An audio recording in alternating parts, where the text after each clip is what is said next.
ভালোবাসা জিনিসটা খুব অদ্ভুত, তাই না? যাকে কোনোদিন চিনতাম না, যাকে কখনো জানতামও না, আজ তার জন্যই কতই না কষ্ট হয়। কষ্ট তো আমারও হয়, কিন্তু তা আমি কাউকে বলতে পারি না। চিৎকার করে কাঁদতে আমারও খুব ইচ্ছে করে, কিন্তু তা আমি কখনোই পারবো না, কারণ আমার কষ্টগুলো বোঝার মতো কেউ নেই। তোমার সাথে দেখা স্বপ্নগুলো আজ একা ভাবতে খুব কষ্ট হয়। কষ্ট পেতে জন্ম আমার, সুখ পেতে নয়, তাই তো সবাই আমার সাথে করে অভিনয়। হঠাৎ একদিন হারিয়ে যাব, কেউ পাবে না খোঁজ, বেঁচে আছি বলে কি সবাই কষ্ট দেয় রোজ। কষ্টটা খুব বেশি মনে লাগে যখন আপন মানুষ কোনো কারণ ছাড়াই অবহেলা করে। দিন শেষে কষ্টটা তারাই পায় যারা কাউকে মন থেকে সত্যিকার অর্থে ভালোবাসে। আর এটাই বাস্তবতা। বাস্তবতা কি জানেন?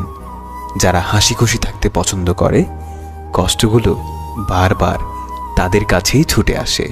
এটা ভাগ্যের নির্মম বাস্তবতা। কিছু হারিয়ে গেলে যতটা না কষ্ট হয়, তার চেয়ে বহুগুণ বেশি কষ্ট হয় কেউ বদলে গেলে। আমার খুব কষ্ট হয় যখন তুমি আমার সাথে কথা না বলার জন্য অজুহাত খোঁজো। কাউকে মন থেকে খুব বেশি ভালোবাসলে তার থেকে উপহার হিসেবে কষ্টটাই বারবার পাওয়া যায়। যখন বিশ্বাস শব্দটি উঠে যায়, তখন সরি কথাটির কোনো ভ্যালু থাকে না। মাথার উপরে যে শূন্যতা, তার নাম আকাশ। বুকের ভেতরে যে শূন্যতা, তার নাম দীর্ঘশ্বাস। যতবার ভেবেছি তুমি ছাড়া আমি শূন্য, ততবার মনে পড়ে গিয়েছে আমি ছাড়া তুমি পূর্ণ। আজ এটা ভেবেই আমি নিজেকে সান্ত্বনা দেই, সবার কপালে তো আর সুখ লেখা থাকে না। আমি তার কাছেই হেরে গেলাম যাকে সবচেয়ে বেশি মন থেকে চেয়েছিলাম। কখনো সময় পেলে আমাকে নিয়ে একটু ভেবে দেখো দোষী কে ছিল। ঠিক বুঝতে পারবে তুমি।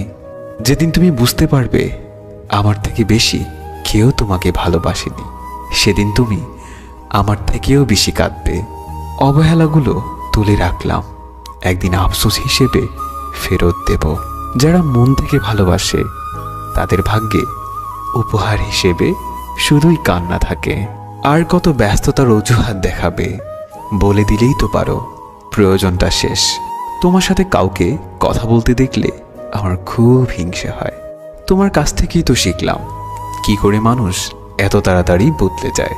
হাসির মাঝেও অনেক দুঃখ লুকিয়ে থাকে, যে দুঃখগুলো বোঝার ক্ষমতা সবার মাঝে থাকে না। দিন শেষে অবহেলিত চোখের পানিগুলো রাতের কাছে হেরে যায়।